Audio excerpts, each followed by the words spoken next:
नमस्कार मंडळी, स्वागत आहे तुमचं माझ्या चॅनल मराठी ब्लॉगर दीपालीवर। तर सर्वात अगोदर सांगा कसे तुम्ही सर्वजण मजेत आहे ना? आम्ही पण खूप मजेत आहोत। तर इथे आता खूप दिवसानंतर मी बनवत आहे इडली, आणि कारण की कसं आहे, निहूच्या पप्पांना इडली खूप आवडते। तर म्हटलं चला आता मी पण खूप दिवसाची खाल्ली नाही आणि घरी बनवली पण नव्हती, तर म्हणून मग आता सर्वात अगोदर इथे मी आहे ना सांबारची तयारी करत आहे।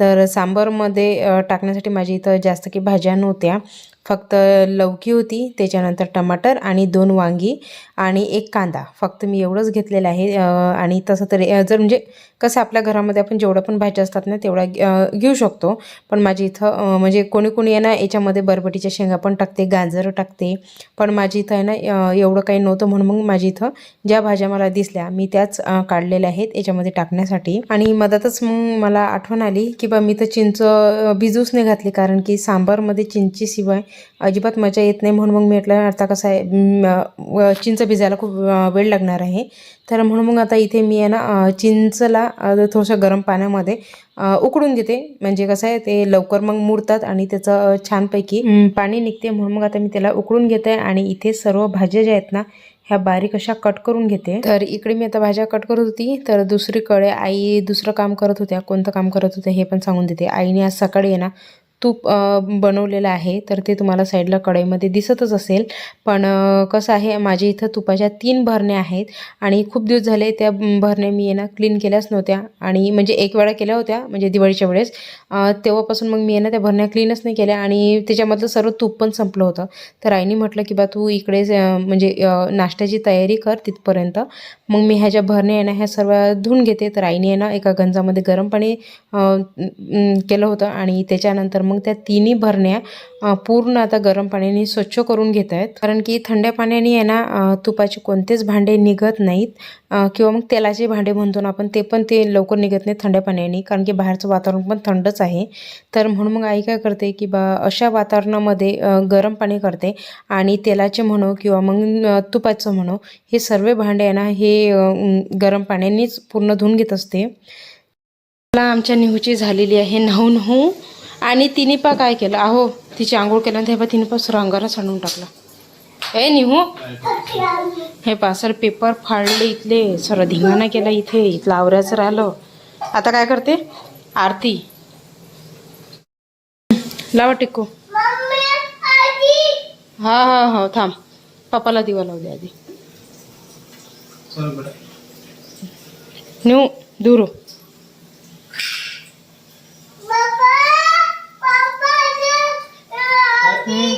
आमच्या निहूची वेणी आम्ही घातली आहे, ते अगरबत्ती मागत आहे, ती विजवा ना अगरबत्ती। निहू इकडे बा, आमच्या निहूची वेणी छोटीशी। निहू 2 मिनिटं पण थांबत नाही शांत ती। निहू शांत थांब ना, निहू तू थांब। निहू ती पण तशीच करते जशी तिचे पप्पा करतात तशीच। पाहशीर फक्त अगरबत्ती चालू आहे, ती खूप जिद्दी झालेली आहे निहू, तू आता ऐकत काहीच नाही।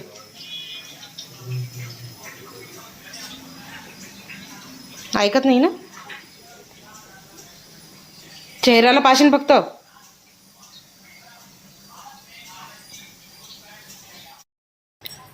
तर आता कढईमध्ये तेल टाकलेलं आहे गरम होण्यासाठी, आणि आता याच्यामध्ये टाकत आहे मी थोडीशी मोहरी, थोडंसं जिरं, आणि त्याच्यानंतर लसूण अद्रकची पेस्ट, कारण की कांदा पण कुकरमध्ये अगोदरच टाकला होता, म्हणजे डाळ जेव्हा शिजते ना तेव्हा।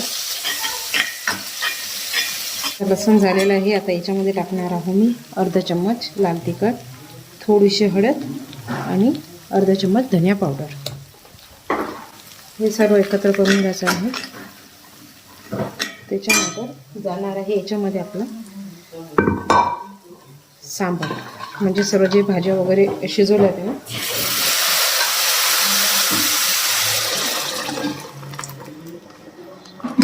याच्यामध्ये मी अगोदरच आहे ना आपली जे चिंच आहे ना हे म्हणजे चिंचेचं पाणी टाकून दिलं होतं जेव्हा मी डाळ लावली होती तेव्हा।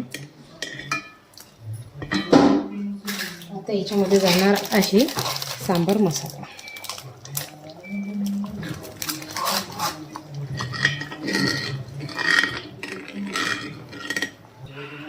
त्याच्यानंतर सांबारमध्ये टाकत आहे मी थोडासा गूळ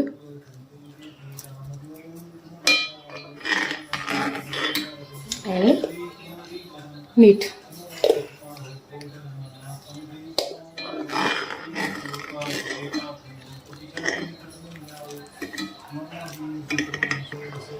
तर सर्वात लास्टमध्ये जाणार आहे कोथिंबीर. तर चला तर मग आपला सांबार तयार झालेला आहे. तर यांना डोसा आवडत नाही म्हणून आता यांच्यासाठी मी इडली लावली होती. तर यांना इडली आणि सांबार खायला देते आणि पप्पा आणि आईला इडली आवडत नाही तर त्यांना डोसे बनवून देते. तर आता हे बाहेर चालले तर अगोदर यांना खायला देऊन देते आणि मग डोसे बनवायला लागते.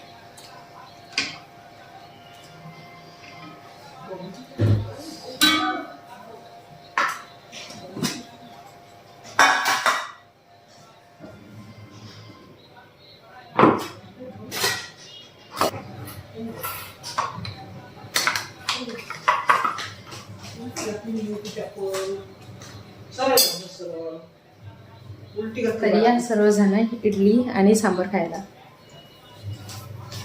चला तर मग आता यांना इडली आणि सांबार खायला दिला. तर आता आई देवपूजा करत होत्या तर म्हटलं की बा देवपूजा करेपर्यंत मी आईसाठी आणि पप्पांसाठी लवकर लवकर असे गरम गरम मस्तपैकी डोसे बनवते. तर इथे चालू आहे आता आईची देवपूजा करणं. आणि माझ्या इथे मी आहे ना डोसे जेव्हा पण बनवते ना तर तेव्हा मी आहे ना त्याला तूप लावत असते, कारण की आईला आणि पप्पांना तूप लावलेले डोसे खूप आवडतात. तर तुम्ही अजूनपर्यंत जर ट्राय नसेल केलं ना तर तुम्ही नक्की ट्राय करा, कारण की कसं आहे बटर तर खूप जण लावतात डोस्यांना पण तूप कोणीच लावत नाही.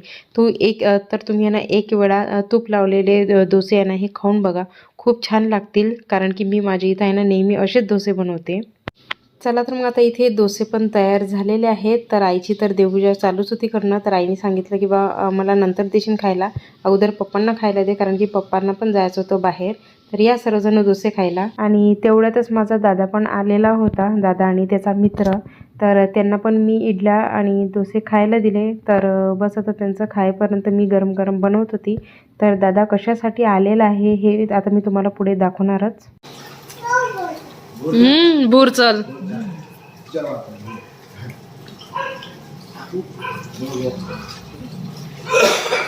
चला तर मग आता सर्वांचं खाऊन झालेलं आहे. आणि तुम्हाला तर माहितीच आहे की बा आपण आपल्या घरामध्ये कोणती पण एक डिश बनवायचं म्हटलं तर एक डिश असते पण भांडे भरपूर निघतात.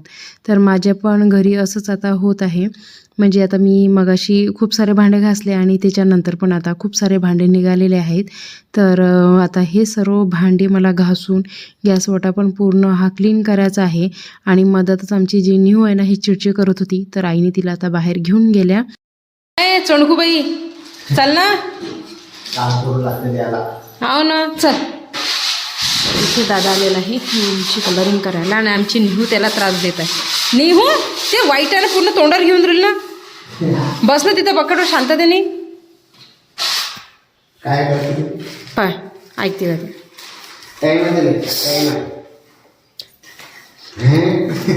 मामाला काम करू लागते ते आता. निहू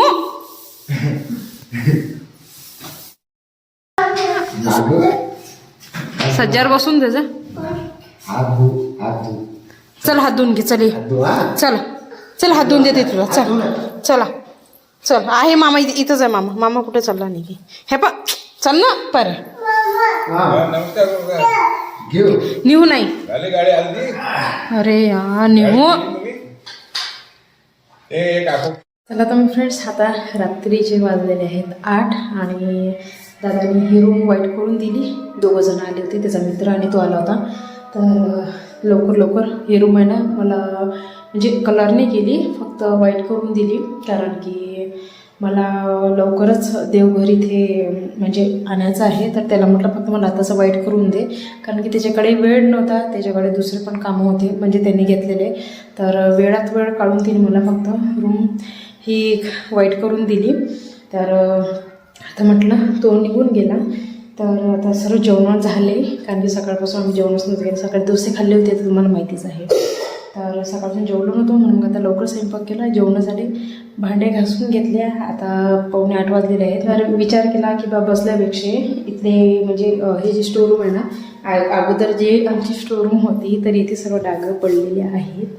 तर मी म्हटलं ते घासून घेते. तर आताच इथे मी घासणी आणलेली आहे आणि ही इथले सर्व डागात आहे घासून घेते आणि ही रूम पूर्ण क्लीन करून घेते. आणि उद्या सकाळी मग इथे मंदिर आणायचं आहे, तिकडचं किचनमधलं मंदिर आम्ही त्या कोपऱ्यामध्ये ठेवणार आहोत. आणि उद्या फोटोवर लावायचे आहेत. म्हणजे मी सांगत आहे मला काय काय करायचं आहे, पण उद्या होणार की नाही होणार हे मला माहीत नाही.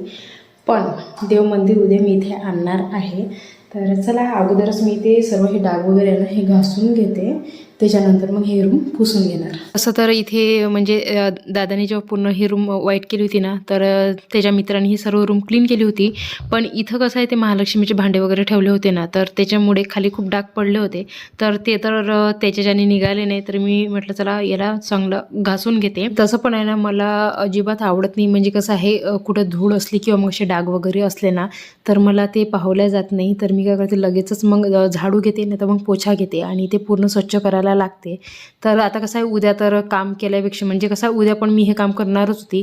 तर विचार केला की आता बसलेली आहे तर उद्या केल्यापेक्षा मग आजच का नाही हे काम करू मी. तर म्हणून मग आता लगेचच आता हे सर्व काम करायला घेतलेलं आहे. तर आता इथलं आहे ना हे सर्व मी घासून घेतलेलं आहे स्वच्छ.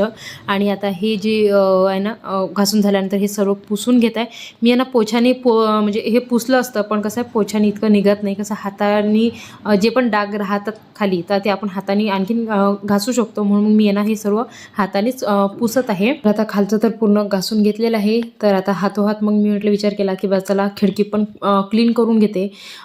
तसं तर इच्छा नव्हती करण्याची, म्हटलं चला उद्या करणार, पण म्हटलं नाही आता उद्या आणखीन आपल्याला पूर्ण दिवस लागणार आहे पूर्ण तिकडचं देवमंदिर शिफ्ट करायला इकडे. म्हणून मग म्हटलं की नाही आता खालचं तर सर्व पुसून झालेलं आहे, तर हातासोरशी मग खिडकी पण पूर्ण क्लीन करून घेते. तर हे खिडकी मला असं वाटते जेव्हापासून आई इथे राहायला आल्या ना तेव्हापासून क्लीन केली नव्हती. कारण की याच्यामध्ये सर्व सामान ठेवलेलं होतं स्टोरूममध्ये. तर त्याच्यामुळे ही कसं आहे आम्ही जेव्हा पण हे सामान काढत होतो ना तर वरच्यावर ही खिडकी म्हणजे वरून पुसत होतो, पण ही पूर्ण खिडकी ओपन करून सर्व त्याच्या मागचे जाळे वगैरे काही काढणं होत नव्हते. पण यावेळेस म्हटलं चला आता इथलं सर्व म्हणजे खिडकी ओपन करून घेते आणि सर्व त्यातले जाळे वगैरे आहे ना हे सर्व काढून घेते. तर आता इथे मी आहे ना कपड्यांनीच अगोदर आहे ना हे सर्व जाळे काढून घेत आहे. त्याच्यानंतर म्हटलं जो आपला ब्रश असतो ना त्या ब्रशनी हे सर्व जाळे काढून घेणार. चला तर मग फ्रेंड्स आता सर्व जाळे काढून घेतले. त्याच्यानंतर मग वेळ आलेली आता आपले जे काच आहे ते क्लीन करण्याची. तर आता इथे मी तेच क्लीन करत आहे आणि खूप वेळा क्लीन करून आणि आता पण त्याच्यावर मला डाग दिसतच आहे. तर विचार चालू होता की बा आता याचं काय करू मी. तर मग त्याच्यानंतर फायनली लक्षात आलं की बा आपण याला घासू शकतो. म्हणजे थोडंसं कामतापद्धतीने निरमाचं पाणी घेऊन त्याला मी आता क्लीन करून घेणार. तर चला आता मग फ्रेंड्स आजचा ब्लॉग मी इथेच थांबवते. आणि आजचा ब्लॉग तुम्हाला कसा वाटला हे मला कमेंट करून नक्की सांगा. माझ्या व्हिडिओला लाईक करा, शेअर करा आणि चॅनलला सबस्क्राईब करायला विसरू नका. साईडली जे बेल आयकॉन आहे त्याच्यावर नक्की क्लिक करा. चला आता मग फ्रेंड्स भेटूयात अशाच पुढच्या छानशा ब्लॉगमध्ये. तिथपर्यंत बाय बाय.